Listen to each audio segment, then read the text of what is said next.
Yo, my name is Dyer. I'm a director, DP, colorist. Look, if you ain't close pick, you ain't it.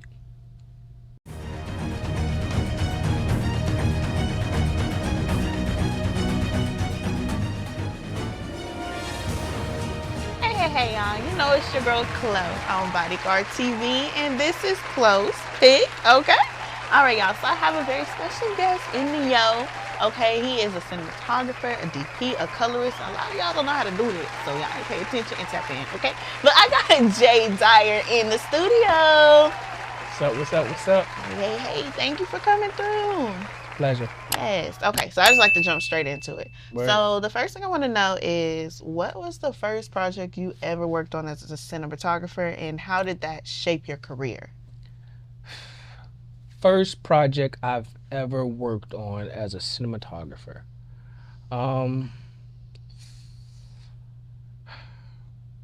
What's odd is that the first time I ever picked up the camera, it had nothing to do with like making movies. Oh, really? Me and my buddies used to kind of record ourselves like doing different sports, primarily basketball. And I think at that time I was more interested in making sure that whatever we was recording looked good. But I wouldn't say that was like my first time labeling myself or the experience of being a cinematographer. I think the first time I would say me taking the helm as being a cinematographer was when I recorded my first project. I think it was in like 2013. It was called Project Karma. Okay. And yeah, that was my first time. I would say I took the helm and the steps to consider myself a cinematographer. But even back then, I still wouldn't. I'm very I'm very strict on like these labels, right? Okay. So I would say I was an aspiring cinematographer. I aspired to be a cinematographer or a DP or whatever you like to call it. Okay. So what do you feel like takes a person from being an aspiring cinematographer to, say, nah, this is what I do? Yeah, I think is the work. Okay. I think the work comes before the label. And when you have that confidence to step out into a project knowing that, the things that you can have control over is going to go well, I think then is when you can start to attach yourself to that label. You know what I'm saying? And also there's a certain level of humility that comes with being a cinematographer or saying that you're a cinematographer, right? And you got to be well aware of your craft and the people who have come before you. So there's respect. But I really think it starts with that shadow work, that work that you do when no one is looking. I would equate it to like, you can't call yourself an NBA player just because you showed up at the gym when the lights was on, right? Yeah. It's that shadow work that guy was doing at 4 a.m. when no one was looking. So at that point, you can label yourself as being like, yo, you know what? I'm a professional because you're doing that shadow work, right? Right. It doesn't, you don't acclaim yourself to be this person only when the lights is on. Like, it takes some humility with that. Okay. So yeah, work. Yeah, I love that. Okay, so looking back on that first project that you did where you're like, okay, yeah, I'm an aspiring cinematographer. What's one thing you wish you knew then that you now know? That this art doesn't belong to you. I wish I would have known that. That would have taught me to be patient. I think then I was so stingy with what I was creating. Like, it was my, and I think the older you get and the deeper you get into this game, you understand that the art doesn't belong to you. Once it's gone and it's out of your hands and the world is able to see it, you have a due diligence to the audience. So it doesn't belong to you. Like, your art affects real people. Right. So once it's out of your hands, you are affecting someone's life. So this art doesn't belong to you, and I think the best way to look at it would be a fashion designer. Once it hits department stores, that art doesn't belong to him anymore. It belongs to you and how it makes you feel. Like, the clothes that you have on. Yeah. So yeah, it work. Okay, yeah, I love that. So I know you said that when you first picked up the camera, it was like just, with the homies. But did you ever go to school for it, or are you self-taught? Oh, that's a good question. I most definitely went to school for it. But again, being a director, DP, it's to continue, what happens thereafter the education. I did go to school in San Diego in California. So there was institutional training behind what I do. But a lot of what makes me who I am is the work that I did after the schooling. Okay. The schooling only teaches you like the basic stuff. You know what I'm saying? What this means and what that means and how does this work with that. But you have to take those pieces and turn it into art. Gotcha. Okay, so I did see that you said whenever you entered the industry, and I mean probably even still till now, that you had 3 goals. And that's to grow as a cinematographer, to develop your communication as a director, and to become a competitive colorist. So how have you seen yourself evolve in these areas? Okay, so which one do you want to start with? Whichever one you want to start with. I'll start with being a cinematographer. I think early on it was just like, let me shoot the most coolest thing. And that's good. Like, there's a beauty in that, an appreciation in that, because you're working without restrictions. And you learn so much in that area where you just don't see any boundaries, right? And then the growth happens when you start to understand, like, how does, these images I shoot, how does that relationship work with what's on the paper, the story itself? You know what I'm saying? And how do you make these two things marry one another? So I've grown now to understand that it's not all about how things look. My job is not to make things look good. It's also to make things feel good. And that's the biggest piece when it comes to being a cinematographer, is like, how do I make my audience feel this image, not just, oh, it's pretty. There's a lot of things that's pretty, but how does it make you feel? A lot of the movies that we run back to is the movies that make us feel a certain way. The movies that you reminisce about with your friends or your girlfriends over wine and things like that. That's the type of cinematographer that I want to be, where my work is a conversational piece. It's not just like, oh, it looks cool. You know what I'm saying? Gotcha. And I think as a director, early on I thought being a director was just like telling everyone what to do. And in certain cases, yes, as a director, you have to do that. But being the director is also understanding that you have to kind of like departmentalize how you communicate with people. The same way I communicate with an actor is not the same way I would communicate with different departments. Because with an actor, it may be more subjective, but with different departments, it may be more objective. Because if I'm communicating with the art department, it has to be objective. Like, it has to be technical. With a grip, it has to be technical. It has to be, hey, turn that light down 10 points, this, that, and the third. Like, these are technical terms. But with an actor, it's a little more subjective, because you have to be a good listener. And even in those departments, too, you have to be a good listener as well. But these are objectives, like, you listen objectively. With an actor, you have to be a good listener, but you have to listen subjectively, because you have to give them space to make decisions. You know what I'm saying? And you have to give them that space to create, because they're artists themselves and they're playing a role, and they have to wear the skin. You don't have to. So there's a certain level of sacrifice that comes with that. So I think as a director, I had to learn that piece, that, hey, you have to let go. Again, this doesn't belong to you once it's gone. So you have to learn to let go very early on and be a good listener. And as a colorist, it's a little different, right? Cause you be lighting us up looking good. I'm like, okay. Yeah, I think it's tough, because as a colorist, it's a more intimate relationship, because 9 times out of 10 it's just you by yourself. At least with me, it is. With my work, it's me in the screen, and it's an intimate relationship. Sometimes it's a love and hate relationship. Sometimes it's I don't even want to deal with it anymore and walk away type of relationship. And another time, sometimes it's let me throw some Biggie on in color, or it's let me throw some Brandy on, or whatever the case may be. So it's a little bit more intimate relationship that you have with what you're doing and the screen itself. So yeah, I think I've grown to understand that, like, and also too, that things doesn't have to be perfect. There's beauty in the cracks and in the creases. So don't try to and I'm learning that still now. It doesn't have, there's no perfection. There's just what feels good. So yeah, I think that's the best way I can answer that. Okay, I like that. So as a colorist, how long have you been? I've been coloring since I got out of film school, so probably since 2012. Okay. I kind of forced myself to learn how to do it, but yeah. Okay. So you really emphasize like showcasing the beauty of Black skin. Yes. So are there any like specific techniques or approaches that you use to achieve that? Yeah, I mean, it starts with lighting. And also understanding, like, you know, the subject matters and what we're talking about as far as, you know, the story, right?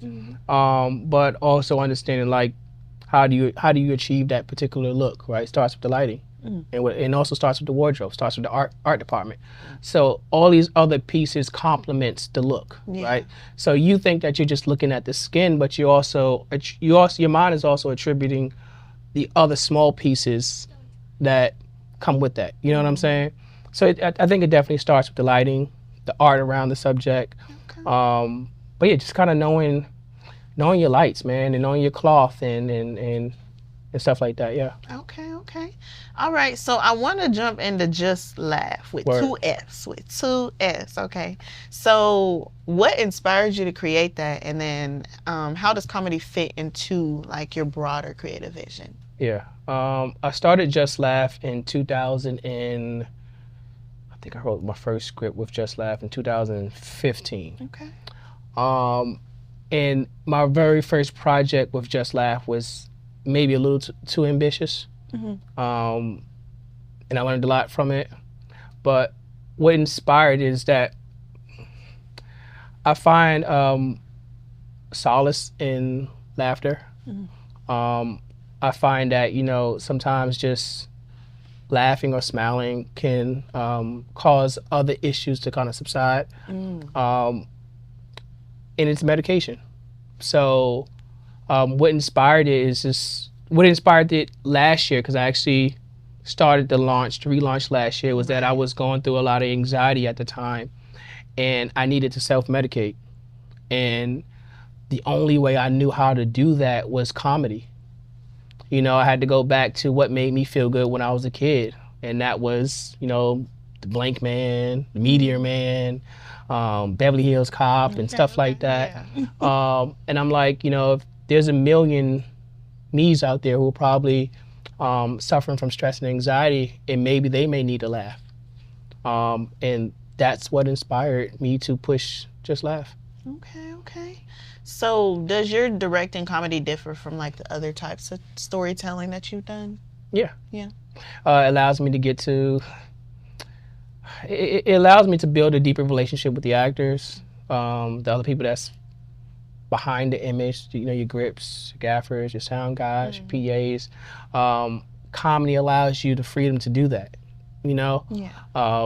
And I think that's the biggest difference. And I always say, like, with comedy, it's very hard to make a mistake, right? Because that's why we laugh. Right. You know? So, yeah, comedy allows me that flexibility to do that. And I think with drama and thrillers and suspense, it's a little bit more, I would say, like, a little bit more, it's a little more strict on set, because things are a little more precise. Right. I think comedy is a little bit more of a broader view, and allows you to kind of move some things and play around with the what ifs. Yeah. So that's why, yeah. Okay, I love that. So I don't want to say your favorite, but what's been your most memorable sketch that you've created for Just Laugh? Memorable. There's a lot of stuff that hasn't even came out yet. But from what everyone has seen, I liked Robert Raoul. It was pretty funny, pretty fun to do. Yeah. I think the cast had a lot of flexibility with that. It was memorable because it wasn't Robert Raoul. I take that back. It was Reverse Tender. I did that with Larry and Brittany. That was the first one we did. And I think that showed me that I could bring TV to Instagram, because that was the whole thing with Just Laugh. It was like, how can I bring TV to where everyone is already at? You know, and I have like this little metaphor that I use where I say that Just Laugh chooses the palm over the couch, which means we choose where you are, not where you're going. Okay. So when we did Reverse Tender, it showed me that that model could work. And although it was challenging because, you know, you're shooting vertical, not horizontal, it was so enjoyable. Like it was a leap. It was a leap that worked. So that's why I think it's most memorable. And plus we had a lot of fun. Like we shot that at my house. Okay. The wind was going crazy. I didn't realize it, but the wind was going crazy. We lit outside and the wind had, you know, it had these dang C-stands swinging and the combo stands. You know how Texas wind is, but it was dope. It was dope. Okay. Yes. Okay. So I know, like you mentioned, Raw Not Robert. You got Uncle Marv, Life of Louie Lou, Bonnets and Books. What was the other one? Bullethead. Oh yeah. Pizza Trains. Like I just seen Destiny, Jamal, like Brandon, Med, like all them. So what's your process for choosing your cast, or do you like write the skits with certain people in mind? A lot of the stuff that y'all see now has been written probably shortly after film school. Oh, okay. So put it in action now. Yeah, you know, I felt like I always kind of tell my friends this, and even my wife sometimes. I feel like sometimes I'm ahead of my time. I always say that. But to answer your question, like, how do I choose the talent? I'm an artist. Like, I love to look at artists and I can see that they enjoy what they're doing, and that prompts me to want to work with you. But when it feels artificial, it kind of pushes me away. So people like you mentioned, like Brandon, and even JT. JT is pretty dope. But even, you know, Larry, Brittany, all of them, I can look at them and know that they love what they do, and that inspires me to want to work with them. You know what I mean? Even Jamal, like when we did Life for Louie Lou, and I don't know what I was doing, but I happened to be on IG. Then I went to Facebook. I took a break off Facebook. I ended up going to Facebook, and I saw Jamal. And Jamal's extremely funny, right? Yes. And I know the first time I worked with him was when we did Bullethead Goes Hollywood. And Jamal has like this certain cadence to his voice. And I couldn't get it out of my head, so that's when I kind of wrote him into Life of Louie Lou. Yeah. So a lot of times like that happens, but you have to be that kind of artist that kind of inspires me. Brandon is just simply hilarious. I think he's extremely talented. Destiny is super dope. Not only is she talented, but she can also teach the talent. That's a talent within itself. Larry's my best friend, so I may be a little bit biased, but Larry's a student of acting, of films in general. So a lot of times, the work that you guys see is 9 times out of 10, I probably bounced it off of his head a bazillion times. Lewis is one of my best friends as well. I feel like Lou keeps me young, you know. He's going to do some things in life, but it's interesting. And he gives me a different perspective on, you know, even what it means to be a man and be an artist, you know. We talk about that perfection piece, right? And Lou shows me that there's beauty in the things that aren't as perfect. So again, like a lot of these artists that y'all guys are seeing are people who inspire me in many different ways. And stuff. So yeah, I actually appreciate that question. That was pretty dope. Made me have to reminisce a little bit about my friends. Love it. Come on. Good friends. Good friends. Yes. Okay, so I also saw, because I went all 3 pages, all the way to the bottom. So you put together a Doritos and a Nike commercial. I know the Doritos was a little further back, Nike more. So what was like your creative approach to these projects? So back then, so I have this thing, right? Where I always say like, good is relative to something else. Like, you know, when you say something is good, it's like, okay, compared to what, right? So back then, I was a part of this creative group. We called ourselves Paris Street Media Group. And I would see a lot of these commercials. And I'm like, why are we not doing that? Like, it's not too far. Yeah. Like, we can do that. Like, and I was like, we're good. We're good. Like, we're good at what we do, but we're just not pushing ourselves. Mm-hmm. So I have another saying I always say, like, replicate, recreate. So I hit up Larry. I say, yo, Larry, we gonna do a Doritos commercial. Like, we just gonna do it. Yeah. And I wrote it. I hit up my homegirl, Yvonne. She's super dope. And I knew she could pull it off. Mm-hmm. You know, she's super dope. Yeah, and it just kind of inspired me just to do it. And that's again showed me that our minds are very powerful. It is one thing to be motivated to do something, but it's another thing to be kinetic and actually doing it. And it showed me that, like, you know, if I say something and I put it out there, like, you can move on that seed. And that's what the Doritos commercial did for me. But yeah, I wrote it. We shot it. And when we put it out there, people enjoyed it. Yeah. You know, I wanted it to feel like it was a Super Bowl thing, like it was creative, like it was the now type of thing. And then when it came to the Nike thing, my son, right now he's 16, but that was when he was 14. Okay. And I thought that was him, but I was like, oh. No, it's him. And sports plays a big part of his life, as it did mine when I was his age. And, you know, you see your son watching these commercials and he's, you know, and I can see it in his eyes that one day, you know, he sees himself there.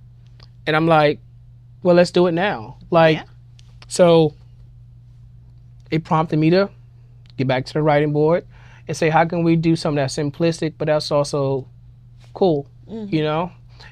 Goes right back to when I was younger, when I sat to want to do things that was just cool. You know, that young DP that just pulled out the camera, just shot things that was interesting. Mm-hmm. So you have to pull on some of those strings, and sometimes it doesn't have to be so structured. Yeah. You know, art is not like that. So it prompted me to say, yo, let's you know, let me write it and let's do it. So we did it, yeah. Yes, okay.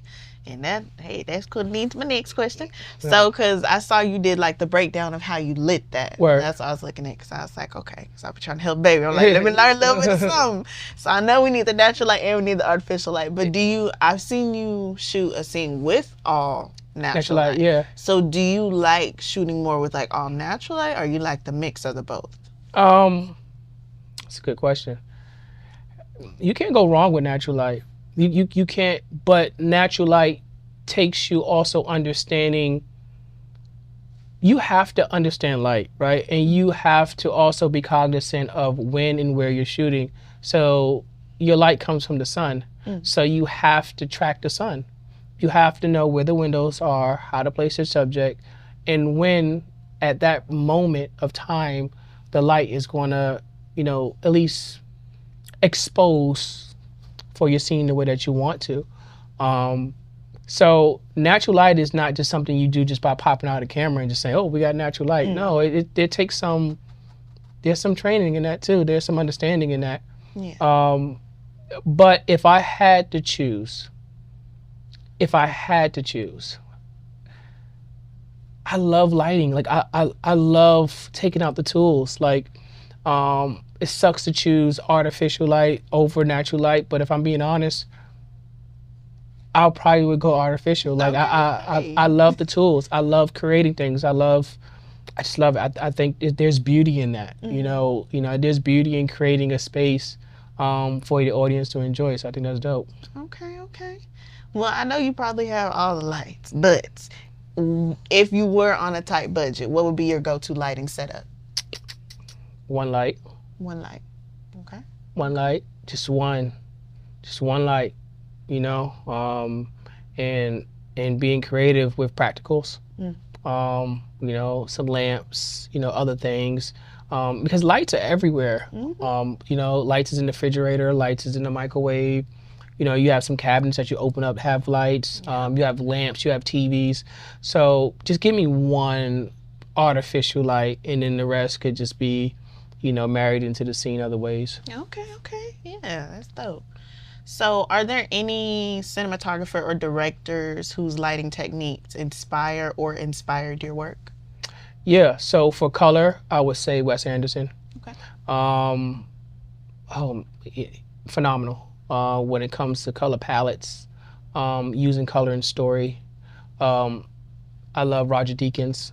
I love how he can, although clinical, it's unique in its own way. Like you know it when you know it. Like when you look at his work, you know it and you know it.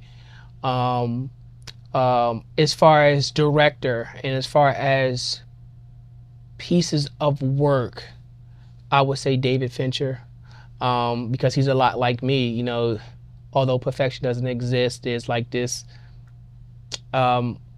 He's searching for this perfection that's just unattainable, but it shows the dedication in the work, right? Yeah. So I love that about him. Now, as far as swag, as far as the new age DP, the flexibility, I would say someone like Bradford Young. And I would say overall, I would say someone like Ryan Coogler as well. Okay. I feel like he has a unspoken language with this generation that shows like, yo, like you can put out some cool stuff if you know your stuff. Yeah. And I like that about him. So those are my guys. Yeah, I like it. I like it. So I know you said lighting is important. You love lighting, lighting's everything. But I hear a lot of people say it's not about the camera, it's just the lighting. So do you believe it's that, or you believe it's like a mix of both? I think they have a relationship.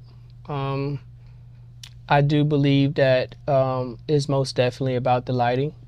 I think you should want to build a relationship there first and understand how lighting speaks to the image, how lighting speaks to the talent, speaks to the story. And I think you move on to the camera. Anyone who's ever worked with me, they know that the last thing I touch or bring on set is the camera. I don't need to see what I'm shooting. I care about the space, the talent, what's happening, and then we bring the camera, right? So yeah, I would agree to that. I would say that the lighting is most important. I would pick the lighting over the camera. Okay. All right. So I get a little personal. So I saw the 90s call center skit, and I saw Wifey Miss Amanda had a role in it. I was like, is that the wife? Like, okay, I love it. So what was that like collaborating with her on that project? Nothing out of the ordinary. We've been collaborating since we've been together. We've been together since high school. So our whole life is collaboration. You know what I'm saying? Before cinematography, we did photography together. So we have our own separate relationship with art, you know? And it's not perfect, you know? So, but working with her is just business as usual. And there's things that she creates on her own where I help her out. Okay. So, but yeah, I love working with her. Most times. Okay. Most times. Hey. Most times. Nothing is nothing is always. Nothing is always. Most times is great. Yeah. Okay. And I think she likes working with me most times when we're doing her thing too. Okay, so sometimes I get in the way of it. You know. He be getting in the way. Yeah. Okay. So so working with the wife on set, you feel like it enhances the creative process? Like yeah, like your wife is gonna be honest.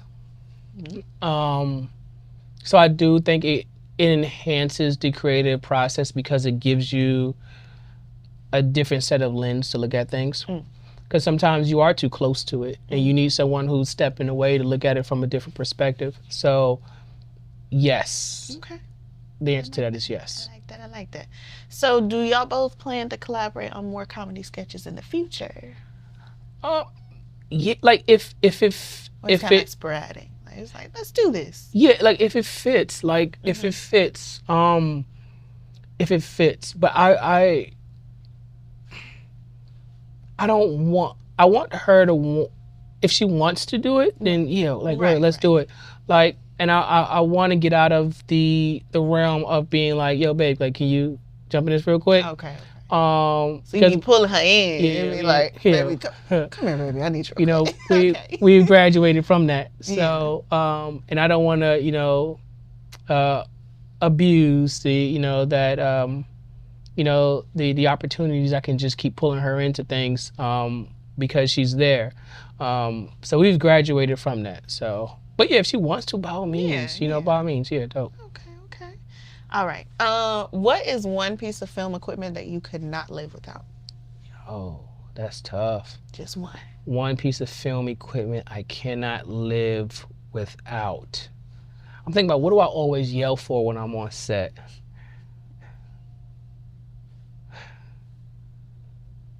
What is it? I can't live without. Well, you gotta say the camera, because you can't tell a story without the camera. Like That's true. You have to say that. Okay, let me negate. Camera don't count. You got your camera. Okay, what supporting film equipment could you not live without? I can't live without my lights. Okay. I can't live without my lights. I was gonna say lensing, but I can't live without my lights. I can't live without my lights. Okay. Lights, y'all. Lights. That if you don't get nothing else out of this. But we talk about in the realm of cinematography, right? So we're not including sound, right? Okay, cool. Because sound is important. Sound is there. Sound is important. Okay. You can't hear nothing. What are we doing here? Yes. Yeah. Okay. And then my last question is, if you could shoot a movie in any time period, past or future, what era would you choose and why? The 90s. Okay. Why? There's this beauty and essence that the 90s had that I feel like no era has even come close. I know people would say the 60s and the 70s and all that, but there was something beautiful about what Black people were creating in the 90s. It had a certain presence and essence that still resonates today. If there was a catalog of 90s movies and today's movies, I would most definitely pick the 90s movies. Okay. And I feel like life was much more simpler back then. And I feel like people were more happy back then. And I felt like there was better stories to be told back then. And I felt like art had a certain place in people's life back then. I feel like now art is so linear, and what I mean by that is that by way of social media and all these other gadgets that we use, everyone now is considered an artist or a content creator. Back then, being a director, a DP, camera operator, sound boom, whatever you want to call it, it had some weight to it, right? Right. And that person was special. And I feel like at times, I feel like nowadays it's so linear. So when I say to anyone, they say, hey man, what do you do? I say, hey, I'm in the motion picture business. Oh, you're a content creator. And you can't even take offense to it anymore. But back then, I felt like there was so much weight, and you could stand with your chest up and be like, yeah, I direct movies. And there was a response that wasn't as clinical as it is today. There was questions thereafter. There was a deep dive into, oh, you do movies. What kind of movies do you do? Now it's not even that. It's like, oh, you create content. Okay, that's cool. And it stops. Yeah. So if I could create in any era, it would have to be the 90s. It would have to be I would want to tell the stories of how I grew up, or things that my mom's been through, the things that my friends during that time been through. Man, there's so much to uncover in the 90s, even what happened in the 80s, to our people. And the 90s has so much weight to it that I feel like nowadays, what story you gonna tell? Oh, bro, somebody then got locked up from the PPP loan, or what are you gonna tell? Like, I'm just keeping it a stat. Right. Like, I mean, you're not wrong. that's why you see a lot of these reboots, because yeah. a lot of the story was back then, and everyone right now was. I just feel like sometimes it feels like we're institutionalized, like we're all doing the same thing. Like, you create content, people say I create content, like, and I'm pretty sure 30 other people that's doing the same exact thing. But when I was growing up in New York, in Maryland, and Cali, before I came here, when someone said that they were shooting something, a movie, you probably only knew that one person that was shooting. There was a prestige that came with what I do. And I feel like now, like, the prestige is gone. Everyone is a DP now. There's a certain, I feel like there's a certain, like, calling themselves one. yeah, they do that. Yeah. And I'm not a gatekeeper. I'm not none of that. I just observe from the stands at times. But I don't even know if I can curse on this show. But like, I bust my tail for this. You know what I'm saying? There's a lot of mental equity that comes with what I do. There's a lot of shadow work that comes with what I do.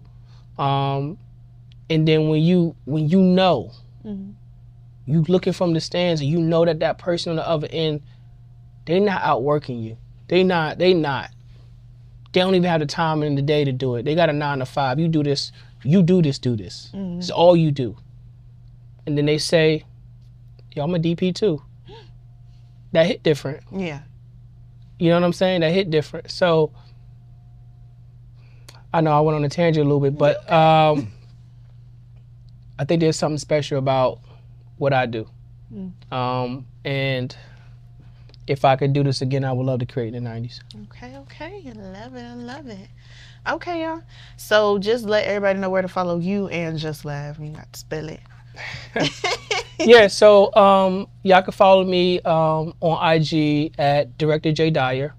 Just the letter J, D-Y-E-R. Y'all can follow my comedy page on Instagram, YouTube, TikTok at Just Laugh TV. So you spell that JUSLAFF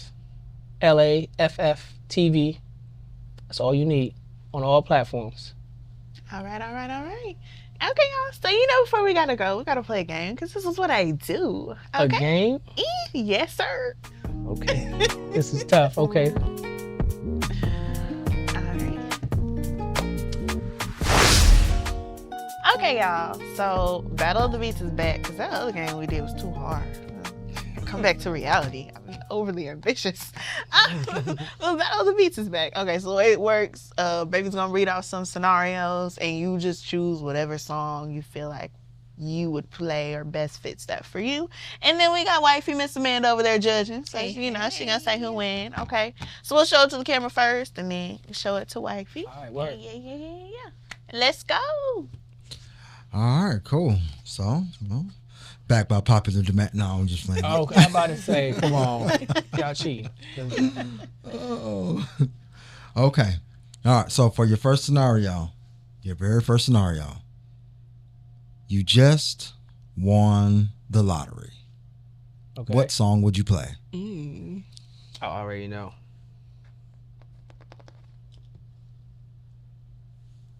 I kind of want to play now.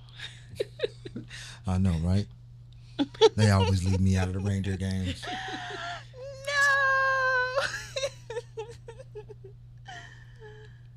No. Okay. All right, I'm ready. I'm ready.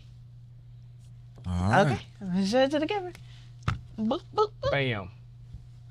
Okay. Okay. I'll put Got Money by Lil Wayne. Nah. Got Money. You know it. All right, so I'm gonna have to go with my girl here because I just feel like if I won the lottery, Feminism. I'm turning up. Like it has to be a turn up song. It gotta be a turn up song. I feel like Jay just want payback. Exactly. Whoever Exactly. was talking trash, had something to say That's about what his it- process, Well, I mean, that's his cool, success ladder. He want payback. Nah. I feel like lottery. We trying to Right. turn up. Well, even though I'm not judging, I'm riding with Jay. Thank you. Thank you, brother. can't tell me Nothing. No more. La la la la. Yes. Oh Lord. Okay. All right. Your second scenario is you're in a movie montage. Okay. That's it? What That's song? it. Okay. What song are you playing in your movie montage? In my In story. my movie Yeah. montage. Word.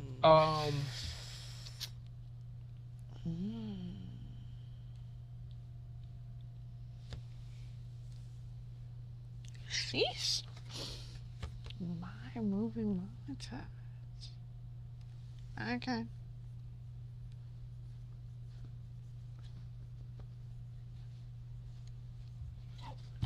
She cheating because you taking mad long. No. Okay, I'm ready. Let's go. Let's go. Bam. Okay. I put Happy by Pharrell Williams. I feel like I feel like that's about my life. Yeah. All right, so Biggie, Juicy. Come on now. I'm gonna go with you, baby, because Juicy. Wait, if I'm thinking of the right song, that's the one where he's kind of like telling a story, right? Okay, Mhm. so I feel Yes. like if it's a movie, that's what you want to do. Yeah. So that was actually a very clever and good selection. I do Right, like your. good I choice, still, good I choice. still He like said, your come song. on. Cause I I'm do. happy. No, come on. I do now. like that. You know what I'm Ain't saying? nobody all the way goddamn happy all the But time. Jay wins. Y'all, you know what I'm saying? Y'all haven't heard my montage theme song yet. You know I'm what saying? curious now.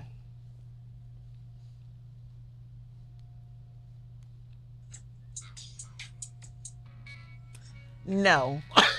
Wait, I didn't Turn it off. Hey, what's that? Next So question. can we acknowledge he had it on standby? Yeah. He did. That's how you know he was on He had some it on bull. standby. This Okay, is let me not hear. close pick approved. No. I'm trying to hear who that is. We're gonna have to hear that after hours. It's not. After No.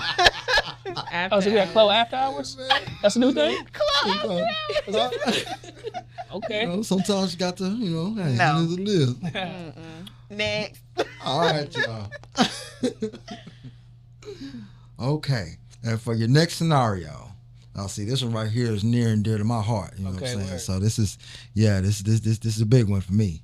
So you are training for a big fight. Okay. What song would you choose for your a training big montage? fight. Mm, I feel like that big fight can be anything. You know Right. what I'm saying? It could be boyfriend and girlfriend. You know y'all about to get into it. Dang. It could be a physical fight, like a Okay. boxer. Yeah. It could Okay. be, you know, you about to take the stage and you want to tell some people off because you about to take that acceptance speech and you want to, you know, oh, that fight could big be fight. anything. Mm. I'm training for a big fight.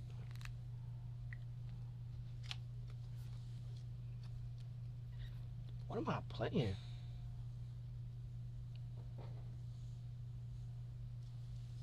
Oh, I know. Why are you racing yours? Okay, I'm trying to figure out why you racing yours. Big fight. Oh Lord. Okay. I'm ready. Oh.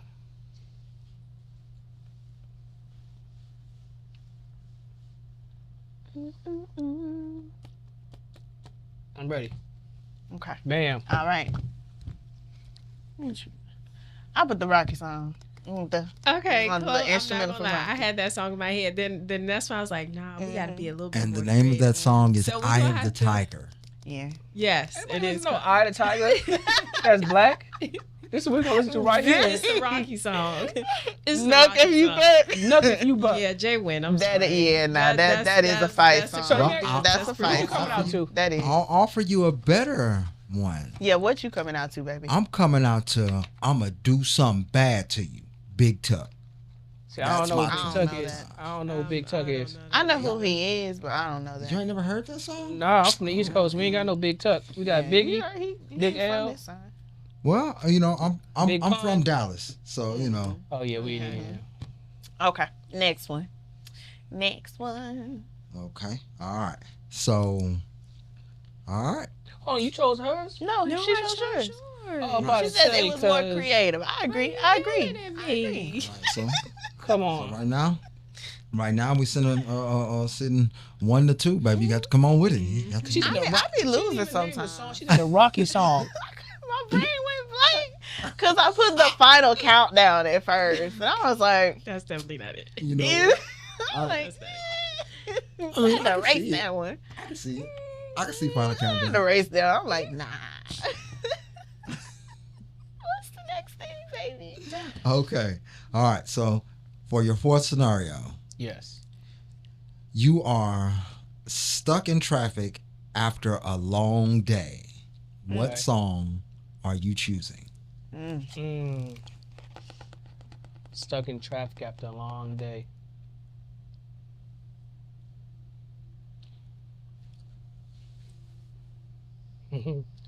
There was a joke Do I somewhere want in to that get one. calmed down, or do I want to feel like pissed off? mm. Well, long day at work. Probably somewhere in between. Right. Mm-hmm.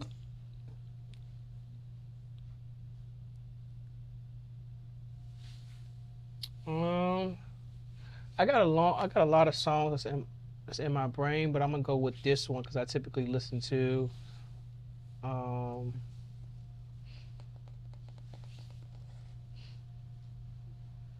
A long day. We should have a timer because she taking mad long, like she's shopping for clothes or something. Noted. Yeah.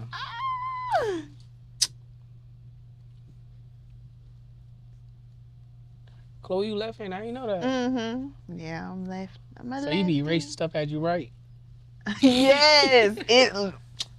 School, the pencils, I'm like, That gotta be man, tough. say, I try to write like this. Yeah. No. Okay. 1, 2, 3. What you put? I put write in silence. If I had a learned that, I want to listen to nothing. Now, Jay, If she don't get disqualified, why would she get disqualified? she listening to the cars That's on a the road. song. I Silence don't is a know that. song. It is. Silence is a I'm song. writing in silence after a long day and I'm I- stuck in traffic. I'm writing. Babe, in we do silence. that all the time. We just be like, we don't want to hear nothing. Just Don't want to We hear didn't that. hear the keys all day. Though.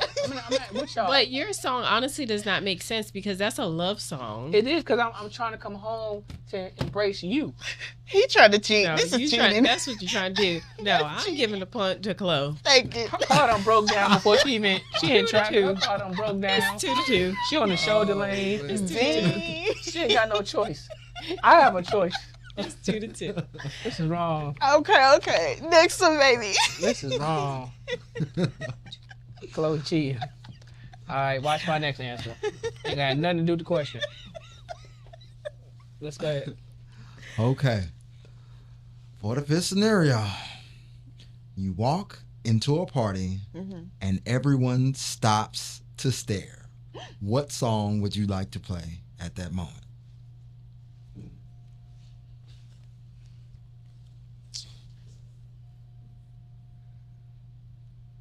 Walking a party, everyone stops and stares. What song are they playing? The hell they staring at? What the hell? Trying to figure out what the song got to do with they staring at. Oh Lord. Oh my gosh. Baby. Baby. What are we playing? Baby. No. Veto. Veto. No. Dang. Everyone stops and stares. Oh, I know. She getting disqualified. I don't know how to spell it, so I think it was called this.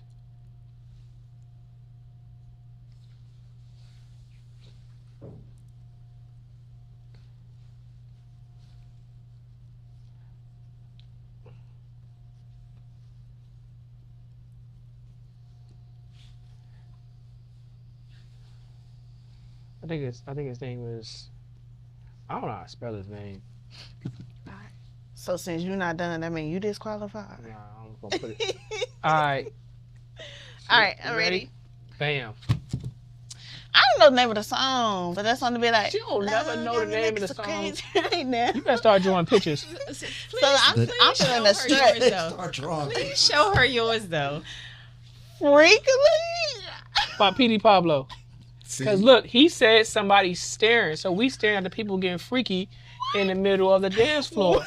There's a whole lot Everybody going on. stop and stare though. Nobody's dancing. Nobody- So I'm like, I'm finna strut through. Okay. I'm like, not gonna lie. I don't like And neither baby, one of y'all I answers. think the song that you're looking for is Crazy in Love. Crazy in Love. But There why you would go. they play that at a party?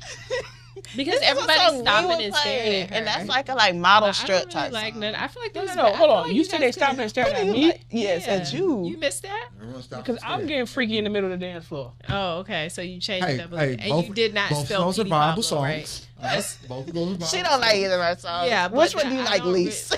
I don't really like neither one of them. Y'all could have picked better songs. So that's a draw. So still 2-2. Okay.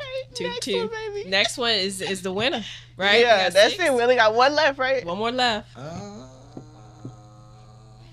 Nah, we got 2 more left. Oh, but 2 more. We got 7? Yeah, Oh. I got 7.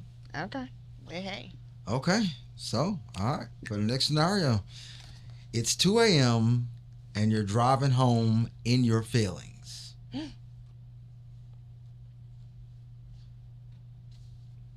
In my feelings. That's it. Yeah. That's it. Oh, that's What it. song would you What That's all play? song are you playing? Baby, that last To that encapsulate Jay that Holiday moment. song was No, I'm not sick. going to do that. I'm going to do, I don't know how to spell shorty name.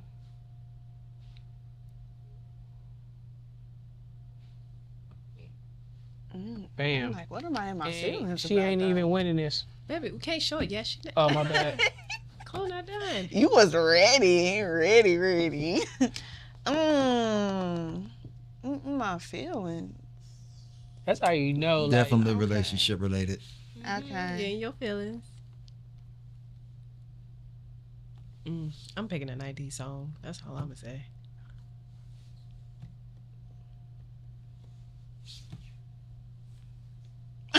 No, he already trying to take She it. wrote RoboCop anthem. I don't know who you dating. That's wrong. Okay, I'm ready. You ready? Okay. Dang, I ain't it. I'll be over here, my boy. Bam. Damn. I've been too late to apologize. So you did something wrong? No. You The are the song is problem. about somebody. No, you the problem. The song is about somebody's Okay, talking to the I other do person. like both songs. What was your song? Here's the thing. Show her because She here's never the heard thing. this I don't song. think nobody's ever. Oh, I don't nobody think I've knows heard that that song. song. We know that song, but I don't think a lot of It's a people know. vibe. Tell me how I make you feel. But you're in your feelings, and so I'm not in your feelings or her feelings. I'm in my own feelings. So y'all need to. she's gonna have to play a quick Right or snippet of the wrong? song for everybody to hear it. Nah, I can't. She ain't gonna be the clip of this. I'm gonna go with Chloe. I'm gonna break her clipboard. Yeah, y'all cheating, man. Because What's now, the next one? let me tell y'all what song I would have went with. What would you have went with? Mary J. Blige. I'm going down. Nah, I wouldn't listen to that. Feels. I know what song I would have went with. What'd you have went with? That's a good song too. Okay. That is, though. That's That good. is, though. Yeah. That's That dope. is. That was Yeah, because I probably did something stupid. So, yeah. Dang. Dang. All right. What's the last one? Well, it's either finna be a tie or, ultra win. Okay. All right. So, yeah. The final scenario is you just got fired and are walking out like a legend. Mm. What song would you play?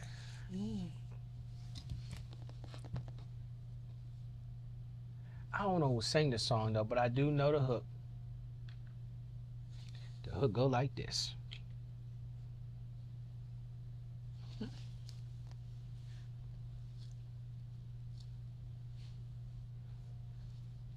Dang, I don't want to spell this bad word. Dang, why I got a bad word too? I don't know who sang the song though. So, Okay. and you gonna have plenty of those. We had to try to figure it out. So, Just know this song exists. I was writing down lyrics at least. Yeah, I just want to lyric. Ready. Let's go. Okay. Bam. What was the scenario again?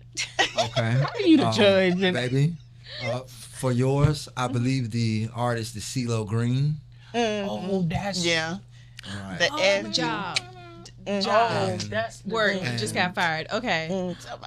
Jay, for yours, okay. I believe the artist is Terrence Howard. Fuck that bitch. No? No, talk about Yeah, okay. No, That's both of them are good who that songs. is. Who that is? And you, I forget too. I and know you, the song. And you was just singing it, so automatically, you know what I'm Both of saying? those songs are actually good. We pretty much said the same thing. We did almost do the same thing. So who wins? Both of y'all win. But nah, hers is more of a Cause y'all, vibe. but the thing is, y'all both have the same cuss word. Yeah. But like, Y'all both have the same idea. I feel like hers, you can listen to and then spin the block one more time and drive past the job. Yeah, I feel like that's how much of a vibe it is. Probably good. Mine is like, Both of y'all win, but overall, so we had 7. Mm-hmm. But overall, Chloe had the most. One, she only had one up yeah, over you. I Baby. feel like she won that one. It's her show. because She should mine's- win. If you I don't play, always win. I'll be losing. if you That's play it. this, you I'm better not be a ready to sore fight. loser. You better. Oh no. Burn it down to the ground. Yeah. For me, I gotta burn it down to the ground. Everybody gotta go.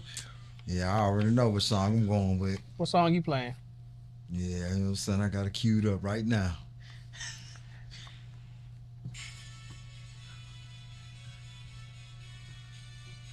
I don't know what this is. It's a Super Bowl song. Final countdown. Wait, hold up. You gonna play that as you got fired? Wait, what? I'm so confused. No, I'm just messing with her. Like, what? That's like the a song she promotion. said she would play. I the Tiger. I'm not Final gonna play this. countdown. Oh, the final countdown. Right. I thought you got a promotion. I'm like, this kind of happy from it just getting You done fired. fired yourself. Like, what? Yeah, he just won the lottery. I don't know. Like, what? You gotta click down them last seconds, you know what I'm saying? I'm on my way up out of here. Okay. Well, thank you, baby, and thank you, Miss Amanda, for judging. Yes, of course. Okay, y'all. It's Close Pick, and we out. Peace.